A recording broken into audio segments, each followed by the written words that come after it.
على حبيبه الكريم الأمين العزيز الرؤوف الرحيم وعلى آله وأصحابه الأفضلين الأكرمين أجمعين أما بعد فأعوذ بالله من الشيطان الرجيم بسم الله الرحمن الرحيم يا أيها الناس اتقوا ربكم الذي خلقكم من نفس واحدة صدق الله العظيم رسول برکت کے لیے درود شریف پڑھ لیجیے اللہم صلی وسلم وبارک علی محمد وعلی آل محمد۔ خطبہ نکاح سے پہلے تھوڑا سا بیان کا مکمل حکم ہوا ہے۔ اللہ سبحانہ ہم سب کی اس عظیم بابرکت سنت مبارکہ سے مبرور مقبول مسعود محفل میں شرکت اور حاضری کو قبول فرمائے۔ جب بھی کوئی دینی شرعی اور توحید و رسالت سے ریلیٹڈ محفل ہو تو ہمارا ایمانی تقاضا ہو جاتا ہے کہ ہم فکری طور پر دینی تصور میں بیٹھیں، کیونکہ یہ محفل خالص اللہ اور اس کے رسول کے حوالے ہو جاتی ہے۔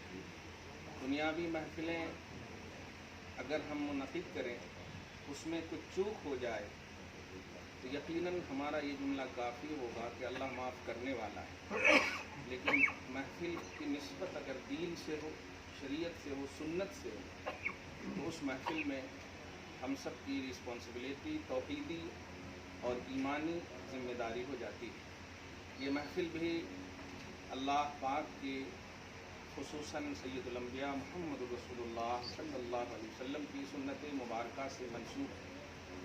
اتنی عظیم الشان سنت ہے کہ رحمت للعالمین، اس لفظ پہ اگر غور کریں، رحمت للعالمین کا مفہوم یہ ہوتا ہے کہ ہر زاویے سے اور ہر پہلو سے، ہر گام مقام مکان میں حضور سے امت کے باب میں پازیٹیو تصور رکھنے والا پہلو، رحم کرم کا خوبصورت عنوان۔ مگر نکاح کے باب میں آقا علیہ الصلوۃ والسلام کی طرف سے صراحت ہے کہ جو کوئی بھی میری اس سنت سے اعراض کرے گا، روگردانی کرے گا، وہ مجھ میں سے نہیں ہے۔ آپ سمجھیں، ایک طرف رحمت للعالمین کا جملہ ہے اور ایک طرف کہہ رہے وہ مجھ میں سے نہیں ہے۔ اب مجھ میں سے نہیں ہے تو کیا آپ عالم میں ہیں کہ نہیں؟ عالم میں اب بھی موجود ہیں، تو پھر آقا رحمت للعالمین آپ کی رحمت مجھے لگے گی یا نہیں، ملے گی یا نہیں؟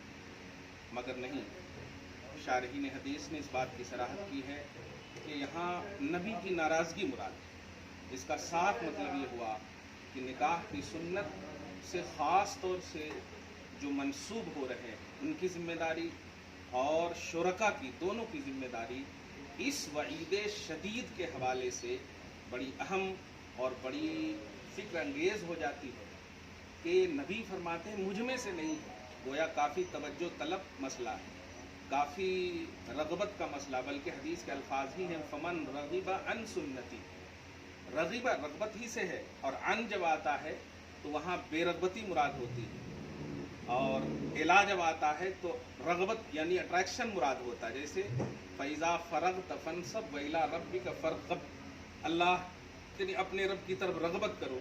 لیکن عن جب عربی کا لفظ آ جائے فمن رغب عن سنتی، جو میری سنت سے رغبت بے رغبتی کرے گا، اعراض کرے گا، تو مجھ میں سے نہیں ہے۔ ایک بات۔ دوسری سب سے اہم بات، قرآن پاک کی جتنی بھی آیتیں ابھی آپ سنیں گے، خطبے میں جتنی بھی آیتیں پڑھی جائیں گی، ان آیتوں میں آپ دیکھیں سب سے پہلی آیت ہے یا ایھا الناس، پھر اس کے بعد ہے یا ایھا الذین آمنوا، جس کا صاف مطلب یہ ہوا کہ اللہ نے آپ کو عام خطاب سے بھی پوری توجہ دی ہے اور ایک خاص خطاب سے بھی۔ اگر آپ انسان سمجھتے ہیں اپنے آپ کو تب بھی سنو، یہ محفل عام نہیں ہے، یا ایھا الناس۔ اور اگر ایمان کی دنیا میں اپنے آپ کو ہمیشہ ایکٹیو رکھتے ہیں، توحید و رسالت سے ہمیشہ مطلب اس سے مزین ہے آپ، تو یا ایھا الذین آمنوا، تو یا ایھا الناس اور یا ایھا الذین آمنوا، یہ عام اور خاص دونوں طرح سے آپ کو متوجہ کیا ہے۔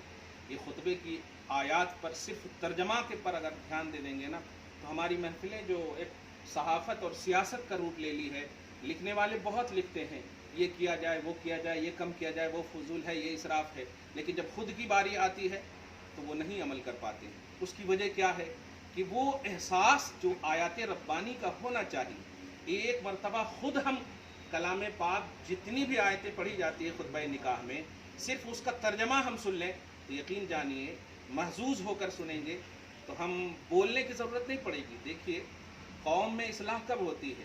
ایک سے شروع ہوتا ہے اور ہر ایک سے پر اس کا اثر ہوتا ہے۔ انفرادیت سے اجتماعیت ہوتی ہے، جو بول رہے ہیں وہ خود پہلے عمل کریں، پھر اس کے بعد عمل ہوگا گھر سے محلہ تک، محلے سے معاشرے تک، معاشرے سے ملک میں ہوگا۔ یہ ہماری بات صحافت کے حوالے مت کیجیے، سیاست کے حوالے میں۔ خالص قرآنی عنوان ہے، خالص توحیدی عنوان ہے نکاح کا، خالص قرآنی توحیدی عنوان ہے۔ تو اس نقطۂ نظر سے ہمیں اللہ پاک فرماتا ہے یا ایھا الناس اتقوا ربکم۔ میں بار بار جب ان آیتوں پر غور کرتا ہوں، ہر آیت میں آپ دیکھیں کامن انداز میں بھی آپ کو خطاب کیا، یا ایھا الناس، اے لوگو، یا ایھا الذین آمنو، اے ایمان والو، ہر دو طرح سے آپ کو خطاب کیا، لیکن دونوں میں ہے اپنے رب سے ڈرو۔ اب آپ بتاؤ، ابھی آپ ان سے گلے گلے ملو گے، کان میں اگر بولو اپنے رب سے ڈرو، کیا بولے گا؟ یار شادی کے دن میں تم ایسا جملہ بول رہے، یہی ہے کہ نہیں؟ لیکن خدا کیا کہہ رہا ہے اس محفل کے خطبہ نکاح میں؟ اللہ کی جو آیتیں پڑھی جا رہی ہیں وہ یہی ہیں کہ اے لوگو اپنے رب سے ڈرو، اے ایمان والو اپنے رب سے ڈرو۔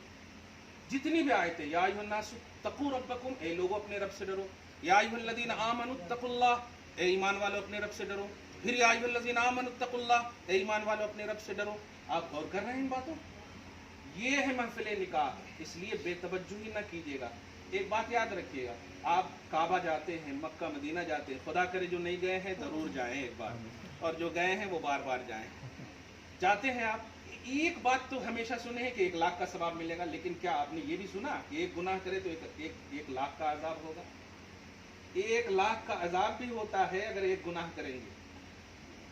عام جگہوں پہ آپ کریں تو کوئی یہ نہیں۔ تو نسبت کا ایک بڑا اہم عنوان ہے۔ کعبہ میں کوئی الگ اللہ نہیں ہے، لیکن نسبت مقام کی اہمیت ہے۔ تو یہ جو محفل ہے، اس میں اگر آپ نے واقعی اسراف، واقعی فضول، واقعی بے توجہی، واقعی بے رغبتی، بلکہ آج کے اس خاص موقع سے کہتے ہیں، نبی کی سنت پر عمل کرنے والا اگر فرض کا حامل نہیں ہوا تو فیضان سنت سے دور ہے۔ نبی کی سنت پر عمل کرنے والا اگر فرض کا حامل نہیں ہوا تو وہ فیضان سنت سے دور ہے، فیضان سنت اس پر نہیں ہو سکتا۔ فیضان سنت یہ ہے کہ رسپانسبلٹی، ذمہ داری، احساس ہمارا ایکٹیو ہو دین کے معاملے میں۔ آپ سوچئے، ہم جس لڑکی سے شادی کر رہے ہیں، ابھی نکاح سے 1 سیکنڈ پہلے تک ہمارے لیے اجنبی ہے، ہم اسے دیکھ نہیں سکتے، لیکن جب وہ ہماری بیوی ہو جائے گی تو اب ہم دوسروں سے اسے بچائیں گے، میرے علاوہ کوئی نہیں دیکھ سکتا۔ یہ ہماری ذمہ داری، سمجھ رہے ہیں آپ؟ تو یہ دین ہمیں یہ درس دیتا ہے۔ پریکٹیکلی دنیا میں ہم سب کو آنا ہے، انفرادی طور پر بڑے حضرات اس طرف دھیان دیں، الفاظ کے اعتبار سے نہیں، عملی اعتبار سے۔ اور یاد رکھیے گا، آپ کا اقدام، آپ کی پیش قدمی، آپ کا عملی اور پریکٹیکلی دنیا میں قدم رکھنا، مریں گے تو ایک نہ ایک دن سب، کچھ تو تکلیف تھوڑی ہوگی، لیکن جب وہ فانڈنگ ہو جائے گی اس کی تو انشاءاللہ وہ صبح قیامت تک آپ کو ثواب ملے گا۔ نبی فرماتے ہیں من سن سنتن حسنتن، جس نے اچھا طریقہ ایجاد کیا۔ اچھے طریقے سے دو مراد ہے، ایک تو ایسا طریقہ جو چھپ گیا تھا، اور ایک طریقہ نہیں جو دین سے ریلیٹڈ طریقہ ہے، دونوں مراد ہے۔ طریقہ تو دین میں نہیں ہے لیکن ریلیٹڈ آف دین ہے، تو وہ دونوں طریقہ، اور اس پر لوگ عمل کریں گے صبح قیامت تک، تو فاؤنڈر کو اس کا ثواب عمل کرنے والوں کا بھی ملے گا اور عمل کرنے والے کو بھی ملے گا۔ ہم سب انفرادی طور پر محنت کریں، ہم سب انفرادی طور پر اس بات کو دیکھیں۔